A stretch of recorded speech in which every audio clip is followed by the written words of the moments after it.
जय हिंद साथियों, नमस्कार। आज के सेशन में हम लोग बात करने वाले हैं how to preparation of competitive exam. Competitive exam की तैयारी कैसे करें, जनरल कंपटीशन की तैयारी कैसे करें। तो आइए समझने की कोशिश करते हैं। इस सेशन के माध्यम से स्टेप बाय स्टेप समझेंगे कि कैसे कंपटीशन की तैयारी करें, कैसे जनरल कंपटीशन की तैयारी करें। तो यदि आपने 12th पास आउट कर लिया या आप अंडर ग्रेजुएट स्टूडेंट हो, चाहे बीए फर्स्ट ईयर हो, सेकंड ईयर हो, थर्ड ईयर, तो सेमेस्टर वाइज हो गया, 6 महीने का कर दिया गया, क्योंकि 4 साल का प्रोग्राम कर दिया गया कि बीए हो गया, बीएससी हो गया, बीकॉम हो गया। अब हर एक कोर्स 4 साल का कर दिया गया। ये न्यू एजुकेशन का गाइडलाइंस है, न्यू यूजीसी का गाइडलाइंस है। हर एक प्रोग्राम 4 साल का कर दिया गया।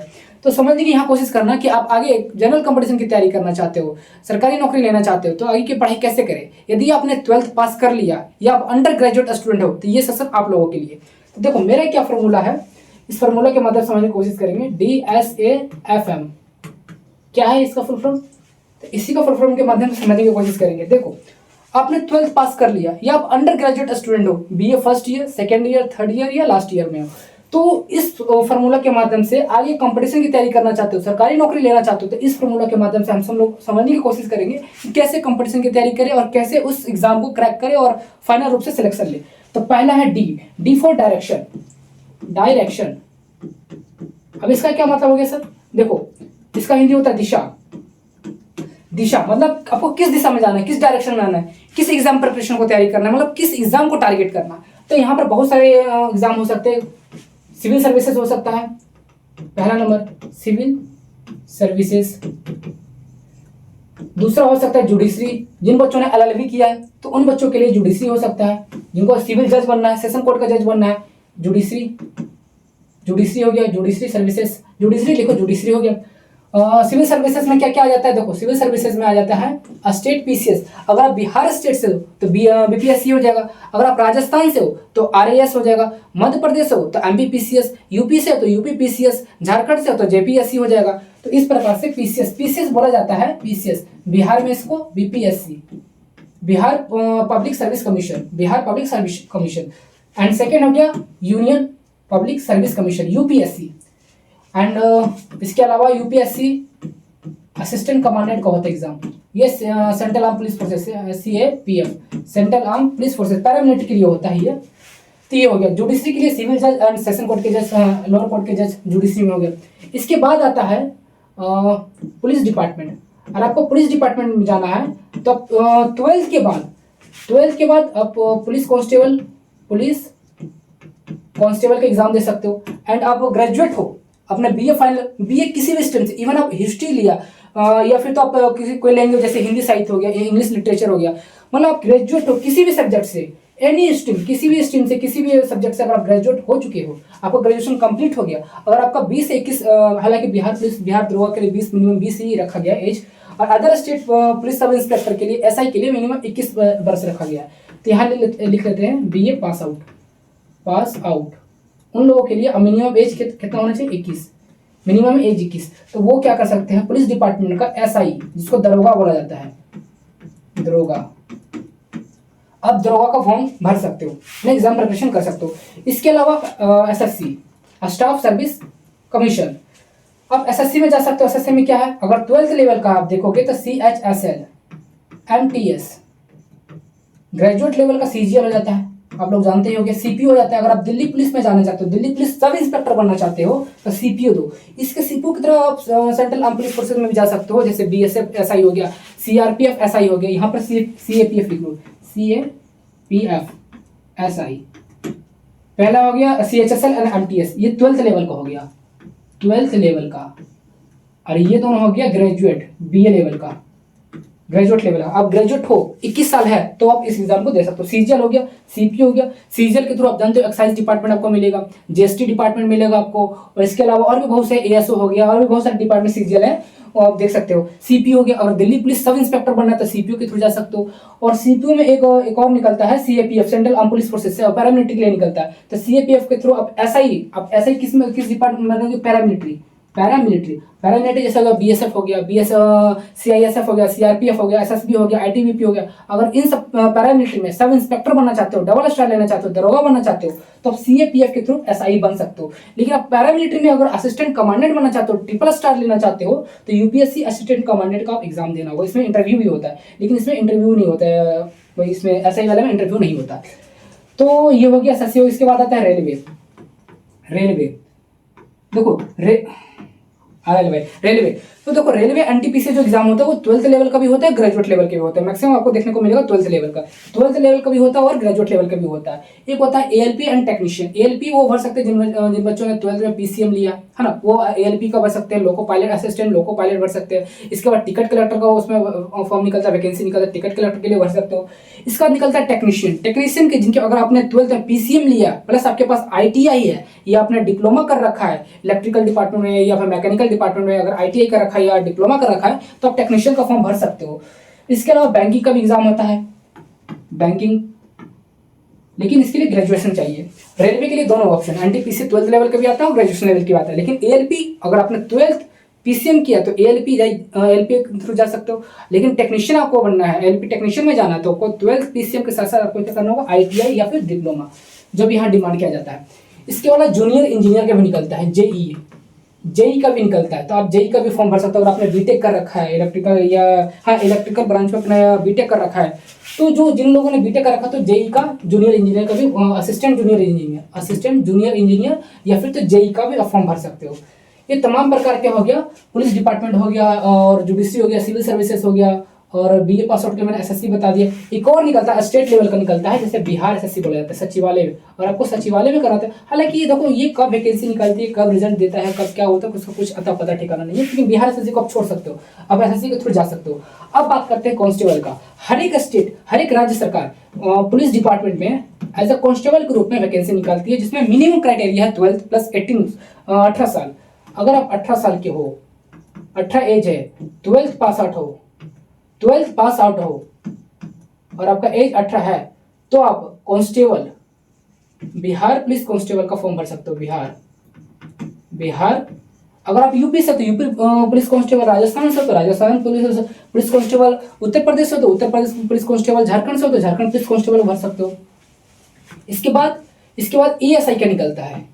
एएसआई हालांकि ये बहुत कम वैकेंसी निकलता भी तो 400 से 500 के आसपास सीट रहता है।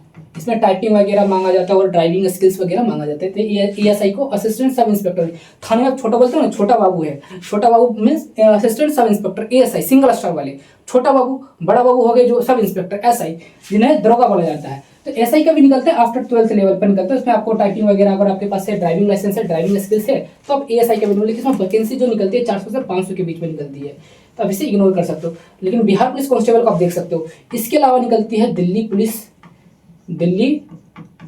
कांस्टेबल। इसके अलावा समय समय पर बीएसएफ, सीआरपीएफ, सीआईएसएफ, ये सब में एज अ कांस्टेबल के तौर पे वैकेंसी निकलती रहती है, आप लोग देख सकते हो। तो पहला फॉर्मूला हो गया डी फॉर डायरेक्शन। आपको किस दिशा में जाना है, किस एग्जाम को टारगेट करना है। अगर आप 12th पास आउट हो, 18 साल हो गया तो आप स्टेट पुलिस का मतलब पुलिस कांस्टेबल का एग्जाम दे सकते हो। इसके अलावा अगर आप पैरामिलिट्री में जाना चाहते हो तो बीएसएफ, सीआरपीएफ, सीआईएसएफ का एज अ कांस्टेबल की वैकेंसी निकलती रहती है। दिल्ली पुलिस सेंट्रल गवर्नमेंट का जॉब आप कर सकते हो। हालांकि देखो दिल्ली पुलिस कांस्टेबल का आराम से 12th के बाद भर सकते हो, उसमें 18 अगर आपका 18 साल है तब भर सकते हो। इसके अलावा अगर आप ग्रेजुएट हो, सिविल सर्विसेज में जाना चाहते हो तो आप यूपीएससी ट्राई कर सकते हो, बीपीएससी ट्राई कर सकते हो। इसके अलावा देखो मैं एक चीज और बताना भूल गया, अगर आप टीचिंग में जाना चाहते हो तो डीएलएड कर सकते हो। 12th के बाद डीएलएड कर सकते हो, ग्रेजुएशन के बाद आप बीएड कर सकते हो। इसके बाद आपको एक सीटेट, बिहार में हो तो बीटेट बोला जाता है, बीटेट आपको बिहार टीचर एलिजिबिलिटी टेस्ट आपको देना होगा, बीटेट उसको बोला जाता है। तो आपने डीएलएड किया, एक कोर्स होता है, डीएलएड 2 साल का होता है, बीएड 4 साल, बीएड भी ग्रेजुएशन के बाद 2 साल का होता है, डीएलएड भी 2 साल, डीएलएड डिप्लोमा कोर्स है, बीएड ग्रेजुएशन लेवल का कोर्स है। ग्रेजुएशन आपका कंप्लीट है तो 2 साल का बीएड होता है, बीएड कर लीजिए तो डीएलएड कर लीजिए। डीएलएड 12th के बाद भी होता है।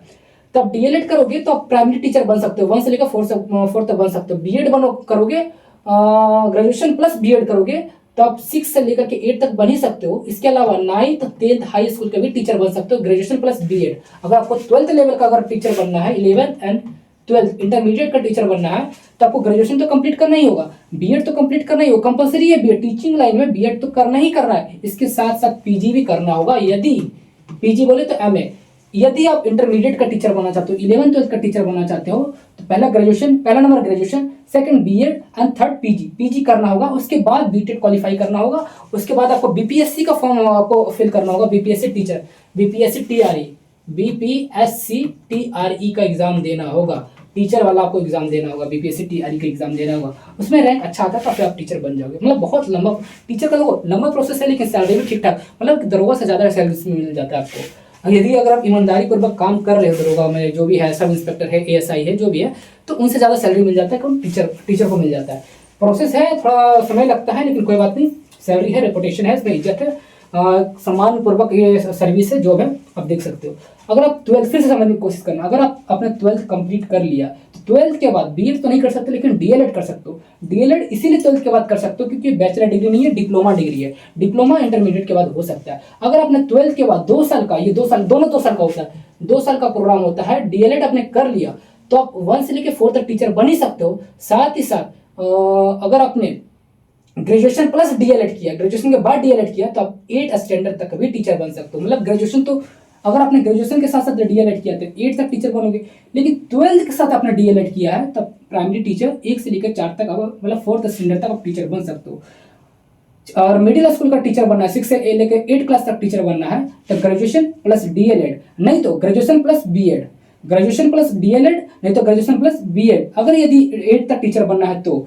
लेकिन नहीं, हमको हाई स्कूल का टीचर बनना है, 9th 10th का टीचर बनना है, तो graduation plus BEd compulsory, graduation plus BEd. यदि इंटरमीडिएट का बनना है तो graduation plus BEd plus PG करना होगा, साथ ही साथ बीटेड क्वालिफाई करना होगा। हर एक एग्जाम को, चाहे डीएलएड वाले हो, बीएड वाले हो, पीजी वाले हो, बीटेड तो हमेशा क्वालिफाई करना ही। तो ये डिग्री हो गया ना, डीएलएड बी तो डिग्री हो गया, ये तो कॉलेज के आपके थ्रू करोगे। तो ये बीटेड आपका फॉर्म आता है, आप बीटेड को साल भर में आई थिंक 2 बार निकलता है, आप बीटेड का फॉर्म भरोगे। अगर उसमें कट ऑफ में अगर आप पास हो जाते हो, मतलब बीटेड क्वालिफाई कर जाते हो, ये क्वालिफाइंग नेचर का एग्जाम होता है, आप क्वालिफाई कर जाते हो, उसके बाद आपको बीपीएससी टीआरई का एग्जाम देना होगा। बीपीएससी टीआरई अगर आप पास कर जाते हो, मतलब क्वालिफाई कर जाते हो, आपका सिलेक्शन हो जाता है, तो आप टीचर बन जाओगे। इसी प्रकार से होता है सिविल सर्विसेज, इसमें भी पीटी मेंस होता है, लास्ट में इंटरव्यू होता है। जुडिशरी में भी सेम प्रोसेस है। कांस्टेबल में, बिहार पुलिस कांस्टेबल है, 1 डे एग्जाम होता है, एक दिन आप एग्जाम दोगे। लेकिन जो सब इंस्पेक्टर का होता है, दरोगा वाला होता है, ग्रेजुएशन के बाद ही दोगे। इसमें 2 एग्जाम होता है, पीटी प्लस मेंस, लास्ट में फिजिकल तो पुलिस वाले में भी होता है। तो इस प्रकार से पहला फॉर्मूला, मेरा क्या फॉर्मूला था, देखो फिर से, DSAFM। तो पहला हो गया डी फॉर डायरेक्शन, हमें किस दिशा में जाना, एंड सेकेंड हो गया एस फॉर सिलेबस, मतलब पाठ्यक्रम, अपना सिलेबस जानो, know your syllabus and exam pattern, मतलब जिस एग्जाम को तैयारी करो उसका सिलेबस तो मालूम होना चाहिए। इस एग्जाम में कितने सब्जेक्ट है, 4 सब्जेक्ट है, 5 सब्जेक्ट है या 10 सब्जेक्ट है, आपको सिलेबस तो आपको मतलब पॉइंट टू पॉइंट सिलेबस आपको मालूम होना चाहिए। अगर सपोज दैट जैसे इस सिलेबस में मान लीजिए सब इंस्पेक्टर की आप तैयारी कर रहे हो, दरोगा की तैयारी कर रहे हो, उसमें अगर 4 सब्जेक्ट है तो उस 4 सब्जेक्ट में किस सब्जेक्ट से ज्यादा क्वेश्चन पूछा जा रहा है, मतलब उसका वेटेज क्या है, नंबर ऑफ क्वेश्चन कितना पूछा जा रहा है। फॉर एग्जाम्पल जैसे इसमें बिहार दरोगा में पॉलिटी से 10 क्वेश्चन पूछा जा रहा है, इकोनॉमिक्स से 10 क्वेश्चन, मैं एवरेज बता रहा हूँ, एवरेज 10 क्वेश्चन पूछा जा रहा है, इतिहास से पूछा जा रहा है लगभग 14 क्वेश्चन पूछा जा रहा है, करंट अफेयर से 20-25 क्वेश्चन पूछा जा रहा है। इस प्रकार से मैथ एंड रीजनिंग से 8 क्वेश्चन पूछा जा रहा है। तो इस प्रकार से आप देख सकते हो, मतलब ये भी देखना होगा कि सिलेबस कितना है, सब्जेक्ट कितना है, कितना सब्जेक्ट से क्वेश्चन पूछा जा रहा है, और उन सब्जेक्ट में सभी विषय का क्या वेटेज है, कितने नंबर का क्वेश्चन पूछा जा रहा है। जैसे पॉलिटी से मैंने आपको बताया ना कि 10 नंबर का पूछा जा रहा है, और आपको गहराई से जानना है तो ये जो पॉलिटी क्या है, ये सब्जेक्ट है, चैप्टर नहीं, ये सब्जेक्ट, ये अपने आप में क्या है, सब्जेक्ट है, विषय है, सब्जेक्ट है। तो इस सब्जेक्ट से किस चैप्टर से ज्यादा क्वेश्चन पूछा जा रहा है, तो आप पॉलिटी देखोगे तो भाग देखो नागरिकता से एक क्वेश्चन देखने को मिल जाएगा, लेकिन कंपलसरी है 2 से 3 क्वेश्चन आपको मौलिक अधिकार भाग 3 से देखने को मिलेगा, 2 से 3 क्वेश्चन। इसके अलावा आता है भाग 4 से क्या एक क्वेश्चन देखने को मिल जाता है, 1-2 क्वेश्चन मिल जाता है। लेकिन भाग 5 कम से कम 4 क्वेश्चन देखने को मिलेगा, कम से कम 3 से 4 क्वेश्चन भाग 5। मतलब अगर जिसने संविधान जो पढ़ रहा है, पॉलिटी जो पढ़ रहा है, जिसका भाग 5 पे कंप्लीट नहीं है, तो समझो उसका पॉलिटी सब्जेक्ट खराब चला जाएगा, उससे मतलब बहुत ज्यादा क्वेश्चन पूछा जाता है। मतलब भाग 5 और भाग 6 पॉलिटी का जड़ है। अगर सब इंस्पेक्टर या बीपीएससी की तैयारी कर रहे हो, इवन आप यूपीएससी की तैयारी कर रहे हो, भाग 5 पर पकड़ नहीं है, संघ सरकार, केंद्र सरकार और राज्य सरकार के बीच में आपको अंतर नहीं पता, ऑर्गन्स ऑफ गवर्नमेंट, गवर्नमेंट के जो ऑर्गन्स है, अंग है, नहीं मालूम आपको, शासन व्यवस्था नहीं मालूम है, गवर्नेंस सिस्टम आपको नहीं मालूम, तो आपको पॉलिटी स्ट्रांग नहीं हो सकता। इसलिए आपको ये भी देखना होगा कि जिस एग्जाम को मैं टारगेट कर रहा हूँ उसका सिलेबस क्या है, और सिलेबस में क्या देखना है, विषय देखना है, जैसे पॉलिटी हो गया, इकोनॉमिक्स हो गया, हिस्ट्री हो गया, इन सभी विषय से कुल कितना क्वेश्चन पूछा जा रहा है, question of number, sorry number of question, कुल कितना क्वेश्चन पूछा जा रहा है, तो पॉलिटी से 10, इकोनॉमिक्स से 10। इसके बाद सेकंड स्टेप क्या होगा कि किस सब्जेक्ट से, देखो पहला क्या देखना होगा, पहला देखना होगा सब्जेक्ट, कितने सब्जेक्ट है, कितने सब्जेक्ट है, कितने सब्जेक्ट हैं, और उसके बाद number of question, number of question, and last weightage, weightage of question. किस प्रकार से, देखो कितने सब्जेक्ट है, जैसे हिस्ट्री हो गया, हिस्ट्री हो गया, पॉलिटी हो गया, इकोनॉमिक्स हो गया, एंड साइंस हो गया, साइंस में दोनों फिजिक्स, केमिस्ट्री एंड बायो, और रख लो करंट अफेयर हो गया, सी हो गया, और भी सब्जेक्ट है। तो एग्जांपल के मदद समझिए, इसमें 14 क्वेश्चन हो गया, पॉलिटी से 10 क्वेश्चन हो गए, इकोनॉमिक्स से 8 से 10 क्वेश्चन हो गए, साइंस से साइंस भी रख लो 15 क्वेश्चन रख लो, साइंस एंड करंट अफेयर मिलाकर के 30 रख लो, साइंस एंड करंट अफेयर मिलाकर के 30 रख लो, 30 से 35 क्वेश्चन, 30 से 35 क्वेश्चन, मैं एवरेज बता रहा हूँ। इस प्रकार से तो हमने क्या देखा, विषय पता कर लिया, और कुल पहले नंबर सब्जेक्ट पता कर लिया, number of question, number of question पता कर लिया, अब वेटेज पता करना है of question, subject wise, subject sorry chapter wise, subject wise नहीं, चैप्टर वाइज, चैप्टर वाइज। अब चैप्टर वाइज देखना है, जैसे हिस्ट्री है तो हिस्ट्री से मॉडर्न हिस्ट्री से, मॉडर्न हिस्ट्री से ज्यादा, अब यूपीएससी की तैयारी करो तो इंडियन नेशनल मूवमेंट, भारतीय राष्ट्रीय आंदोलन से सबसे ज्यादा क्वेश्चन पूछा जाता है पीटी में। इसी प्रकार आपको देखना होगा पॉलिटी, तो पॉलिटी में भाग 2 से पूछा जाएगा एक क्वेश्चन, नागरिकता से पूछा जाएगा, भाग 3 मौलिक अधिकार फंडामेंटल राइट से क्वेश्चन पूछा जाएगा, भाग 4 नीति निर्देशक तत्व से पूछा जाएगा, भाग 5 केंद्र सरकार संघ से पूछा जाएगा।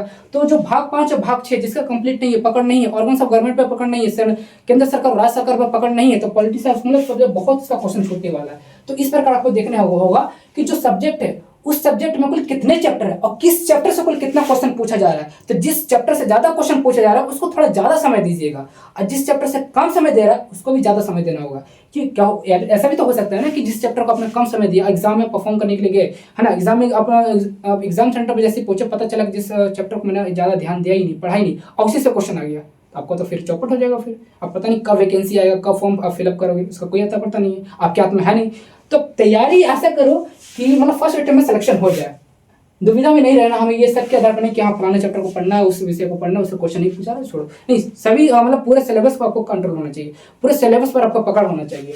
तो पहला नंबर हमें सब्जेक्ट्स देखना होगा, सिलेबस में क्या देखना होगा, पहला नंबर डायरेक्शन, दिशा को, मतलब किस डायरेक्शन में जाना है, किस एग्जाम को टारगेट करना, and second syllabus, find your syllabus and exam pattern. Exam pattern क्या, जिस एग्जाम की तैयारी करो उसमें क्या फिजिकल होता है, मेंस होता है, पीटी होता है, क्या होता है उसमें। अब यूपीएससी की तैयारी करो उसमें प्रीलिम्स होगा, मेंस होगा, इंटरव्यू होगा, उसके बाद डॉक्यूमेंट वेरिफिकेशन होगा। सेम उसी पर आप कांस्टेबल के एग्जाम दे रहे हो, 1 डे एग्जाम होगा, एग्जाम दो, क्वालिफाई करो, क्वालिफाइंग नेचर का तो क्वालिफाई करो, उसके बाद फिजिकल होगा, फिजिकल का नंबर जुड़ता है। बिहार पुलिस में तो ऐसे ही होता है, बिहार पुलिस कांस्टेबल में, दिल्ली पुलिस में जाना है, आप एग्जाम दो, वो भी 1 डे एग्जाम होते हैं, एग्जाम दो, फिजिकल क्वालिफाई करो, मेडिकल क्वालिफाई करो, डॉक्यूमेंट वेरिफिकेशन करवाओ। तो ये हो गया एग्जाम पैटर्न। उसका पैटर्न क्या है, अब बीपीएससी आपको टीचर बनना है, बिहार स्टेट में आपको टीचर बनना है, तो क्या करना होगा, बीएड करना होगा, ग्रेजुएशन किया आपने, बीएड किया, तो ग्रेजुएशन प्लस आपने बीएड किया, तब 8th स्टैंडर्ड तक टीचर बन ही सकते हो, साथ ही साथ हाई स्कूल के 9th 10th के भी आप टीचर बन सकते हो। तो आपको क्या करना होगा, पहले बीएड आपने कंप्लीट कर लिया, बीएड के बाद आपको बीटेड क्वालिफाई करना होगा, अगर केंद्र सरकार के अगर अंतर्गत आपको टीचर बना तो सीटेड क्वालिफाई करना होगा। तो बिहार स्टेट में अगर आपने बीटेड क्वालिफाई किया, उसके बाद आपको बीपीएससी टीआरई का एग्जाम देना होगा, उसमें भी पीटी होता है, मेंस होता है, उसके बाद आपको डॉक्यूमेंट वेरिफिकेशन होता है। तो इस थ्रू मतलब इस प्रक्रिया के माध्यम से आप एक टीचर बन जाओगे, बिहार स्टेट के अंदर, बिहार सरकार के अंतर्गत आप एक टीचर बन जाओगे। तो वो एग्जाम पैटर्न हो गया। तो जिस डायरेक्शन में जाना है, जिस डायरेक्शन में आपको जाना है, तो उस एग्जाम को हमको क्या करना होगा, पहले एग्जाम पैटर्न देखना होगा, क्योंकि उसका एग्जाम का पैटर्न क्या है, उसमें प्रीलिम्स होता है, मेंस होता है, ये डायरेक्ट 1 डे एग्जाम होता है, क्या उसका एग्जाम पैटर्न क्या है। तो एग्जाम पैटर्न को समझेंगे, उसके बाद हम सिलेबस को समझेंगे, और सिलेबस को समझना नहीं, उसको गहराई से अध्ययन करना, मंथन करना है, अंदर ही अंदर, मतलब ऐसा समझना है कि हम अपने आत्मा में घुसेड़ना है, अपने डीएनए में घुसेड़ लेना है। आई बात समझ में। तो पहला नंबर सिलेबस जानने के लिए पहला स्ट्रेटेजी क्या होना चाहिए, कितने सब्जेक्ट है, टोटल कुल कितने सब्जेक्ट है उस सिलेबस में। उसके बाद नंबर ऑफ क्वेश्चन, प्रत्येक सब्जेक्ट प्रत्येक विषय से, प्रत्येक सब्जेक्ट से कुल कितने क्वेश्चन पूछे जा रहे हैं वो हमें ध्यान में रखना होगा। उसके बाद weightage of question, number of question by chapter wise, मतलब चैप्टर के अनुसार फलाने विषय में कुल कितने क्वेश्चन, मतलब किस चैप्टर से कुल कितने क्वेश्चन पूछे जा रहे हैं। इतिहास में जरूरी नहीं कि एक ही दो सब्जेक्ट उसमें चैप्टर होगा, बहुत सारे चैप्टर होगा, तो उन सभी चैप्टर से कुल कितने क्वेश्चन पूछा जा रहे हैं, किस चैप्टर सबसे ज्यादा क्वेश्चन पूछा जा रहा है। तो ये सब चीजें आपको ध्यान होगा। अगर इतना गहराई से पकड़ कर ले, तो सिलेबस से पकड़ कर लोगे, तो जैसे ही किसी टीचर के अंतर्गत आप पढ़ाई करोगे, किसी टीचर के अंदर पढ़ाई करोगे, तो आपको पता चलेगा कि जो चैप्टर पढ़ाया जा रहा है कितना इंपॉर्टेंट है, इसमें इस चैप्टर से एग्जाम में कुल कितना क्वेश्चन आने वाला है, तब उस पर ज्यादा फोकस करके पढ़ाई करोगे। और जिस चैप्टर से कम क्वेश्चन पूछा जा रहा है, आप उसको अध्ययन करोगे, पढ़ाई करोगे, लेकिन उसी हिसाब से पढ़ाई करोगे जिस हिसाब से एग्जाम में पूछा जा रहा है। तो पहला number, find your syllabus. Syllabus को कैसे पहचानना है, कैसे ढूंढना है, तो पहले चैप्टर देखना होगा कुल कितने, पहले सब्जेक्ट्स देखना होगा कुल कितने सब्जेक्ट्स है, और सब्जेक्ट्स के बाद उन सभी सब्जेक्ट से कुल कितने क्वेश्चन पूछे जा रहे हैं।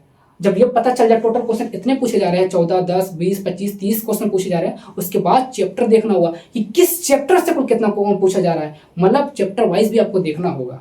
तब आपको सिलेबस आपको समझ मुट्ठी में होगा, आपको समझ में आएगा कि हाँ इस सिलेबस मेरा पकड़ है, मुझे पता है कि बिहार दरोगा हो गया या बीपीएससी प्रीलिम्स हो गया, अगर मुझे बीपीएससी क्वालिफाई करना है, बिहार एसआई सब इंस्पेक्टर का एग्जाम क्वालिफाई करना है, इवन बिहार पुलिस कांस्टेबल का ही एग्जाम क्वालिफाई करना है, तो मुझे पता है कि सिलेबस इसका क्या है, मुझे पता है कि कहाँ से क्वेश्चन पूछ सकता है, मुझे पता है कि ये जो सब्जेक्ट है इस सब्जेक्ट से किस चैप्टर से ज्यादा क्वेश्चन पूछा जाएगा।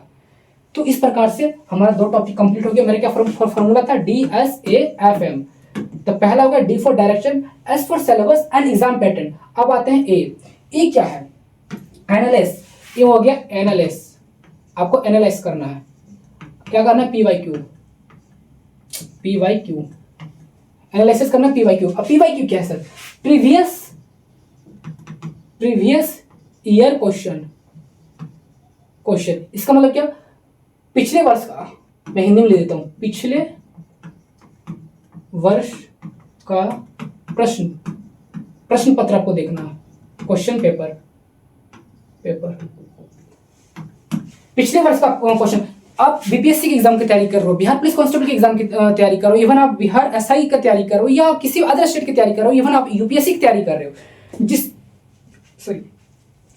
जिस भी एग्जाम की तैयारी कर रहे हो, पहला नंबर सिलेबस के बाद क्या करना है, एनालाइज करना है, PYQ प्रीवियस ईयर देखना है। आपको समझ में आ गया, सिलेबस आपको पकड़ हो गया कि मुझे समझ में आ गया कि सिलेबस क्या, किस सब्जेक्ट से कुल कितना क्वेश्चन पूछा जा रहा है और किस चैप्टर से कुल कितना क्वेश्चन पूछा जा रहा है, मुझे सिलेबस पे पकड़ आ गया। अब उसको कंफर्म करने के लिए प्रीवियस ईयर देखोगे। जैसे अभी जैसे 2026 चल रहा है, यदि 2025 में एग्जाम हुआ है, तब देखोगे कि पीटी में, प्रीलिम्स में, पीटी बोलो या प्रीलिम्स बोलो, बातें की कि प्रीलिम्स में बिहार दरोगा या फिर बीपीएससी रख लो, बीपीएससी, आप किसी भी एग्जाम को देख सकते हो, बिहार पुलिस कांस्टेबल को भी देख सकते हो, कांस्टेबल को भी देख सकते हो, दिल्ली पुलिस कांस्टेबल को भी देख सकते हो, किसी भी, मतलब जिस भी एग्जाम को टारगेट कर रहे हो, देखो कि 2025 में इतिहास से कुल कितना क्वेश्चन पूछा गया और किस सब्जेक्ट से क्वेश्चन पूछा गया।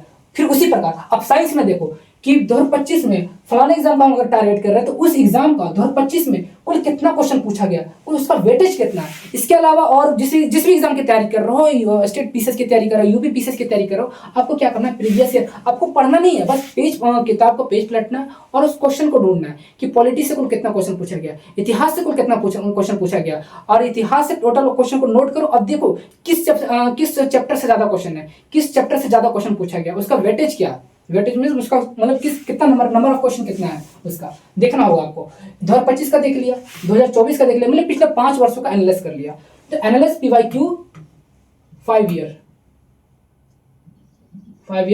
प्रीवियस ईयर क्वेश्चन पेपर आपको देखना होगा, मतलब एनालाइज करना होगा, प्रीवियस ईयर क्वेश्चन पेपर का एनालाइज करना होगा पिछले 5 वर्षों में, मतलब 2021 से लेकर 2025 तक पिछले 5 वर्षों में जितने भी क्वेश्चन पूछे गए, इतिहास से, भूगोल से, इकोनॉमिक्स से, और इसके अलावा साइंस हो गया, जनरल साइंस हो गया, उसमें फिजिक्स केमिस्ट्री बायो तीनों ऐड हो जाता है, उसमें आ जाता है। इसके अलावा करंट अफेयर हो गया, मैथ रीजनिंग हो गया, वो सारे सब्जेक्ट्स आपको देखने होंगे, आपको एनालाइज करना होगा, खुद से एनालाइज करना होगा, या किसी टीचर को फॉलो कीजिए, अगर वो बता देते हैं यूट्यूब पर बहुत सारे वीडियोस, आपको सर्च करोगे तो बहुत सारे वीडियो मिल जाएगा, तो आपको फाइंड करना होगा। इवन देखो बिहार दरोगा अगर देखते हो और बीपीएससी के देखो, मेरे चैनल पर मिल जाएगा। आपको बीपीएससी का सिलेबस देखना है, डीप में देखना है, सिलेबस को एकदम गहराई से देखना है, या बिहार दरोगा का सिलेबस गहराई से देखना है, तो मेरे चैनल पर जाओ, चैनल पर जाना है, वीडियो वाला सेक्शन में जाना, नीचे स्क्रॉल करना, बहुत सारे वीडियो मिल जाएंगे आपको, बहुत सारे, मतलब 2-3 वीडियो आराम से मिल जाएंगे, देख लेना। 2025 में मैं मतलब 2-3 महीने पहले मैंने वीडियो बनाया था, और लगभग जनवरी में मैंने वीडियो बनाया था, आप देख लेना जाकर के कि एसआई का जो क्या उसका एग्जाम पैटर्न है, उसका सिलेबस क्या, डीप सिलेबस मैंने बताया, साथ ही साथ मैंने बीपीएससी के साथ भी कंपैरिजन भी किया, आप जाकर देखना।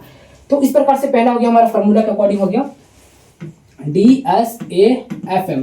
तो D for direction, S for syllabus and A for analyse PYQ, और F हो जाता है find, F for find your strength. मैं हिंदी में बताऊंगा, स्ट्रेंथ एंड वीकनेस। इसका मतलब देखो, हैंड राइटिंग इग्नोर करो, बचपन से ही मेरी हैंड राइटिंग ऐसी है, मैंने कोई संशोधन किया नहीं, जो है वह है। मैं सोचा कि मेरी हैंड राइटिंग मेरी है, मैं क्यों छेड़छाड़ करूँ, जैसे वैसे चल रही है। तो देखो, D for direction, S for syllabus, A for analyse PYQ, मैंने बता दिया। F फॉर होता है find your strength and weakness. मतलब आपको देखना हो कि आप किस सब्जेक्ट में आप मजबूत हो और किस सब्जेक्ट में आप कमजोर हो। जिस सब्जेक्ट में आपको मजबूत हो तो उसको क्या करना है, बस ऐसा रिवाइज करना है, रिवाइज करते हुए आपको चल आगे बढ़ना है। लेकिन जिस सब्जेक्ट में आप वीक हो, कमजोर हो या समझ नहीं आ रहा, उसको आपको ज्यादा समय देखना होगा, ज्यादा समय देना होगा। आप खुद से एनालाइज करोगे। जैसे बहुत सारे ऐसे बच्चे हैं जिन्हें इकोनॉमिक्स समझने में बहुत दिक्कत होती है, इकोनॉमिक्स समझने में बहुत दिक्कत होती है, बहुत हार्ड लगता है, या पॉलिटी समझ में नहीं आता। और जो बच्चे साइंस बैकग्राउंड से है उन्हें इतिहास बोरिंग लगता है, बहुत बोरिंग लगता है कि फलाना डेट है, कब प्लासी का युद्ध हुआ था, कब बक्सर का युद्ध हुआ था, कब ये ट्राइन का प्रथम युद्ध, द्वितीय युद्ध कब हुआ था, मुझे कुछ भी नहीं, बाबर कब आया था, हुमायूं कब आया था, बाबर का बेटा कौन है, हुमायूं का बेटा कौन है, कुछ भी नहीं मालूम उसको, डेट मतलब कुछ भी, कुछ आता पता नहीं इतिहास के, बहुत बोरिंग लगता है। तो वैसे स्टूडेंट जिन्हें जो सब्जेक्ट में बोरिंग लगता है या कमजोर है, तो उन्हें उन पर विशेष ध्यान देना होगा। तो आपको क्या ढूंढना होगा, फाइंड योर स्ट्रेंथ, आपकी मजबूती क्या, किस सब्जेक्ट में आपका पकड़ है और किस सब्जेक्ट में आपका वीकनेस है, कमजोरी है। तो उस जो कमजोर आपका सब्जेक्ट है, उस सब्जेक्ट को आपको रिवाइज करना होगा, बहुत गहराई से उसको मतलब रिपीट करके पढ़ना होगा, आपको रिवाइज करना होगा, उसको थोड़ा ज्यादा समय देना होगा। तो फिर D फॉर हो गया डायरेक्शन, S फॉर हो गया syllabus, syllabus plus exam pattern आपको देखना होगा कि उसका सिलेबस क्या है, एग्जाम पैटर्न क्या है। And F for analyse PYQ, आपको प्रीवियस ईयर क्वेश्चन को आपको देखना होगा, समझना होगा, पढ़ना नहीं है, क्योंकि आपको क्वेश्चन समझ नहीं आएगा, क्योंकि आपका सिलेबस कंप्लीट नहीं है, आपने कोई भी सब्जेक्ट कंप्लीट किया नहीं। तो प्रीवियस ईयर क्वेश्चन को आप देखोगे तो क्वेश्चन तो समझ में आएगा नहीं, लेकिन कोशिश करना कि पता लगाना कि ये जो क्वेश्चन है इतिहास का है या इकोनॉमिक्स का, इतना तो आपको पता लगा ही लोगे। नहीं तो फिर टीचर का सहारा लीजिए, यूट्यूब का सहारा लीजिए। मतलब आपको देखना होगा, एनालिस करना होगा, मंथन करना होगा, मंथन करना होगा कि किस सब्जेक्ट से और किस चैप्टर से कितना क्वेश्चन पूछा जा रहा है। तो पहला direction and syllabus, analyse PYQ, and F for find your strength and weakness, कमजोरी आपको पकड़ना होगा, किस सब्जेक्ट में आप कमजोर हो और किस सब्जेक्ट में आपको मजबूत हो, ये देखना होगा। And last M for mock test, this is very very important. M for mock test, इसको सेट प्रैक्टिस भी बहुत सारे लोग कहते हैं, सेट प्रैक्टिस, ये सबसे लास्ट में करना। आप जब आप सिलेबस कंप्लीट कर लेते हो या 2-3 चैप्टर कंप्लीट कर लोगे तो आपको टेस्ट लगाओ ना। और जैसे ऑनलाइन पढ़ते हो तो ऑनलाइन में क्या, बहुत सारे टीचर है जो एप्लीकेशन पे भी सारी सुविधा दे देते हैं, है ना। मॉक टेस्ट हो गया या सेट प्रैक्टिस हो गया, वो ऑनलाइन अवेलेबल हो जाता है एप्लीकेशन पे। और आप ऑफलाइन पढ़ रहे हो तो बहुत सारे टीचर है जो ऑफलाइन जो पढ़ाते हैं वो मॉक टेस्ट लेते रहते हैं, सेट प्रैक्टिस लगाते रहते हैं। तो आप लोग भी अगर सेट प्रैक्टिस लगाना चाहो तो आप हमारे एप्लीकेशन में आप लगा सकते हो, सारी चीजें अवेलेबल है। तो समझने यहाँ पर कोशिश करना, यदि आपने सिलेबस में पकड़ बना लिया, अपने में पढ़ रखा है, सारे अपने सिलेबस कंप्लीट कर रखा है, फलाने टीचर से किसी भी टीचर से अपना पूरा सिलेबस कंप्लीट कर रखा है, और प्रीवियस ईयर पिछले 5 वर्षों का प्रीवियस ईयर पेपर भी आपने एकदम पूरा सफाचट कर रखा है, पढ़ रखा है, लेकिन आपने मॉक टेस्ट नहीं लगाया। अब एग्जाम हॉल में जाते हो तो फिर बाहर निकलोगे, फिर आप कहोगे सर कंप्लीट तो पूरा मैंने सिलेबस कर रखा था, पूरा A to Z, पॉलिटी का 1 भाग से लेकर के 22 भाग, पूरा संविधान 395 का संविधान पर मेरा पकड़ था, पूरा जितने भी भारत में अभी तक वर्तमान 2026 तक जितने भी संविधान संशोधन है, सभी संविधान संशोधन में मुझे पकड़ है, और जो BNS की धारा है वो भी मुझे पता है। लेकिन फिर भी सर मैं एग्जाम हॉल में गया, पॉलिटी की मुझे 2-4 क्वेश्चन तो मैंने बनाया, बाकी 6 क्वेश्चन 5 क्वेश्चन मेरे पल्ले ही नहीं पड़े, कुछ समझ ही नहीं आया कि सर क्वेश्चन क्या है। यहाँ पर मैं आपको बताने की कोशिश करूंगा, क्योंकि आपने जो पढ़ाई किया वो नॉर्मल किताबी भाषा पढ़ाई किया आपने, लेकिन जब एग्जाम में जाते हो उसका लैंग्वेज चेंज होता है, भाषा चेंज हो जाता है, आपको समझ नहीं आता। मतलब कह लो सिंपल आपको समझने की कोशिश करना, वो क्वेश्चन को घुमा फिरा के क्वेश्चन रहता है, थोड़ा सा लैंग्वेज चेंज रहता है। तो आप उस पर कैसे पकड़ बनाओगे, जब तक आप मॉक टेस्ट नहीं लगाओगे, सेट प्रैक्टिस नहीं लगाओगे, भाषा को पकड़ नहीं बनाओगे, तो कैसे आप एग्जाम हॉल में जाओगे, कैसे क्वेश्चन को समझ लोगे। तो उस सबसे लड़ने के लिए, फाइट करने के लास्ट में आपका एक रामबाण सॉल्यूशन मैं आपको बता रहा हूँ, मॉक टेस्ट, सेट प्रैक्टिस। मतलब ये अगर ये चारों चीज हटा दिया जाए, वो 5 चीज है, 3 2 5 फॉर्मूला है, अगर 5 फार्मूला अगर मोस्ट इंपोर्टेंट की अगर मैं बात करूँ, सबसे महत्वपूर्ण अगर बिंदु की मैं बात करूँ तो ये है मॉक टेस्ट। अगर मॉक टेस्ट नहीं लगाओगे, सेट प्रैक्टिस नहीं लगाओगे, तब सारा सिलेबस आपका पकड़ होगा, मैं क्वेश्चन पूछूंगा बता दोगे, लेकिन एग्जाम हॉल में जाओगे तो आपको कुछ भी पल्ले नहीं पड़ेगा। लेकिन जैसे एग्जाम से बाहर आओगे तब सब कुछ पेपर देखोगे तो अरे यार ये तो क्वेश्चन आता ही था, ये तो मुझे पता ही था, लेकिन वहां क्यों नहीं लगाए टिक, वहां क्यों ना सॉल्व करके आए। बस यही है, भाषा पकड़नी था, आपको समझ नहीं आया। आई बात समझ में? तो हमें क्या करना होगा, मॉक टेस्ट लगाना होगा, सेट प्रैक्टिस लगाना होगा। और मैं आपको हिंट देता हूँ, एक डायरेक्शन, मैं मतलब अपना अनुभव से मैं आपको एक चीज बताना चाह रहा हूँ। अगर आप बिहार दरोगा एग्जाम की तैयारी करो तो इसका मतलब ये नहीं कि सिर्फ बिहार दरोगा का ही मॉक टेस्ट लगाना है, आपको बीपीएससी के जो प्रीवियस ईयर वो भी आपको देखना होगा, और इसके अलावा सीजीएल के पेपर है वो भी आपको देखना होगा। मतलब कि उसके इर्द गिर्द जितने भी उसके आसपास जितने भी पेपर होते हैं ग्रेजुएट, क्योंकि तो बिहार दरोगा ग्रेजुएट लेवल का एग्जाम होता है ना, बीए के बाद ही आप फॉर्म फिल कर सकते हो, प्रीलिम्स एग्जाम दे सकते हो। तो आपको देखना होगा जो ग्रेजुएट लेवल का एग्जाम हो जाता है, सीपीयू हो गया, सीजीएल हो गया, या बीपीएससी पीटी हो गया, ये सारे पेपर आपको देखना होगा। क्योंकि हो सकता है, मतलब भाषा का पकड़ बनाना है, एक भी क्वेश्चन अगर आपको छोटा नहीं चाहिए तो इसके इर्द गिर्द, मैं ये नहीं कह रहा कि यूपीएससी के पेपर को सॉल्व करो, ये उतना नहीं, लेकिन एटलीस्ट अगर स्टेट पुलिस की एग्जाम की तैयारी करो, एसआई की एग्जाम की तैयारी कर रहे हो, तो उस स्टेट की पीसीएस का अगर पेपर सॉल्व करो, मतलब अगर बिहार दरोगा एग्जाम की तैयारी कर रहे हो तो बीपीएससी का पेपर भी सॉल्व करने की कोशिश करो, उसके प्रीवियस ईयर क्वेश्चन को पढ़ो, भाषा को पकड़ बनाओ। अभी देखो, अभी 2026 में देखो, परसों रिजल्ट आया था, 2 दिन पहले बिहार दरोगा पीटी का रिजल्ट आया, लेकिन इस एग्जाम में क्या हुआ था, बहुत सारे क्वेश्चन स्टेटमेंट टाइप के क्वेश्चन पूछे गए। जैसे बीपीएससी में स्टेटमेंट टाइप का क्वेश्चन होता है ना, एग्जांपल जैसे कि क्वेश्चन है, क्वेश्चन में 4 ऑप्शन दिया रहेगा, ए बी सी डी, हो सकता है 5 ऑप्शन भी दिया रहेगा, और उसके नीचे भी ऑप्शन रहेगा कि बताओ इनमें से कितना सही है, A B C, A B and D B. मतलब कि इसमें 4 स्टेटमेंट दिए जाएंगे और नीचे पूछा जाएगा कि चारों स्टेटमेंट में कौन सही है, कौन गलत है, या इनमें से सभी सही है या इनमें से सभी गलत है। तो 4 स्टेटमेंट, ये नहीं आपको जाकर तुक्का लगा दो कि ए बी, नहीं, आपको चारों स्टेटमेंट पढ़ना होगा और मंथन एनालाइज करना होगा कि चारों स्टेटमेंट कौन सा सही है कौन सा गलत है। तो ये हाल रहा था बिहार दरोगा प्रीलिम्स एग्जाम में। तो जो बीपीएससी, ये पैटर्न बीपीएससी में चलता है, यूपीएससी में चलता है, लेकिन बिहार दरोगा में भी देखने को मिल रहा है। तो कहने का मतलब ये हो गया कि आप बिहार सब इंस्पेक्टर की तैयारी कर रहे हो तो इसके साथ साथ सीजीएल का भी पेपर देखना होगा, सीपीयू का भी पेपर देखना होगा, और बीपीएससी स्टेट पीसीएस का भी पेपर देखना होगा, प्रीलिम्स का देखना होगा कि उस पेपर में भाषा का कैसे प्रयोग किया गया, किस तरीके से क्वेश्चन को घुमाया गया। यदि आपको फर्स्ट अटेम्प्ट में सिलेक्शन लेना है तभी आप ऐसे करना है, लेकिन आपको पंचवर्षीय योजना बनाना है, 5 वर्षों या 4 वर्षों के बाद आपको सिलेक्शन लेना है, तो फिर आपका विचार, आपका मन, जो भी आप करें। कोई भाई, आप राइट टू फ्रीडम दिए गए, आपको स्वतंत्रता का अधिकार है, फंडामेंटल राइट है, जो मन में आता है वो करिए, इसमें क्या दिक्कत है। लेकिन मैं अपना अनुभव पिछले 2019-20 से मैं पढ़ा रहा हूँ, लॉकडाउन से ही मैं पढ़ा रहा हूँ, तो पिछले 5-6 वर्षों का मेरा अनुभव है, मैं बता रहा हूँ आपको। अगर जिस भी एग्जाम की तैयारी कर रहे हो, अगर आप 12th लेवल के एग्जाम की तैयारी कर रहे हो तो उसके आसपास, जैसे बिहार पुलिस कांस्टेबल की एग्जाम की तैयारी कर रहे हो तो यूपी पुलिस कांस्टेबल का, हालांकि जो बिहार स्पेशल से रिलेटेड जो जीके रहता है उसको छोड़ करके, तो कांस्टेबल लेवल के जितने भी उसमें क्वेश्चन है उस क्वेश्चन को सॉल्व करने की कोशिश कीजिए, आपको भाषा का पकड़ हो जाएगा। ये तभी आएगा जब आप मॉक टेस्ट लगाओगे, सेट प्रैक्टिस लगाओगे, साथ ही साथ मॉक टेस्ट के साथ साथ प्रीवियस ईयर को सॉल्व करोगे।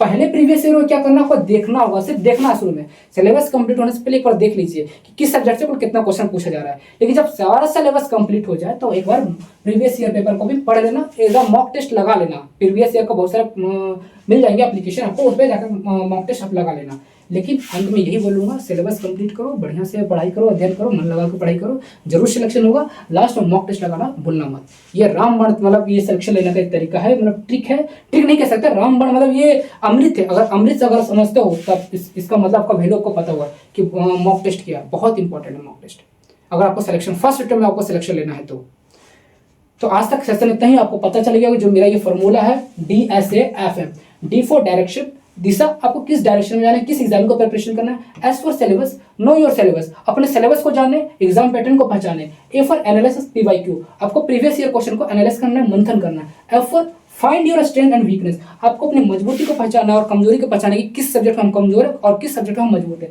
And M for mock test, आपको मॉक टेस्ट अंत में लगाना बहुत जरूरी है। ये रामबाण तरीका है कंपटीशन एग्जाम को क्रैक करना, सरकारी नौकरी लेने का। ये रामबाण तरीका, ये फॉर्मूला है DSAFM। ये 3 2 5, ये 5 पॉइंट है, 5 बिंदु है। 5 जैसे आप शरीर 5 तत्वों से बना है, आकाश हो गया, वायु हो गया, अग्नि हो गया, मिट्टी हो गया और जल हो गया। शरीर 5 तत्वों से मिलकर बना। उसी प्रकार अब गवर्नमेंट जॉब लेना चाहते हो, कंपटीशन एग्जाम की तैयारी करना चाहते हो तो ये 5 तत्व है, ये 5 तत्व अपने मुट्ठी में मतलब बंद कीजिए, इस पर कमांड कीजिए, इस पर लगाम लगाइए।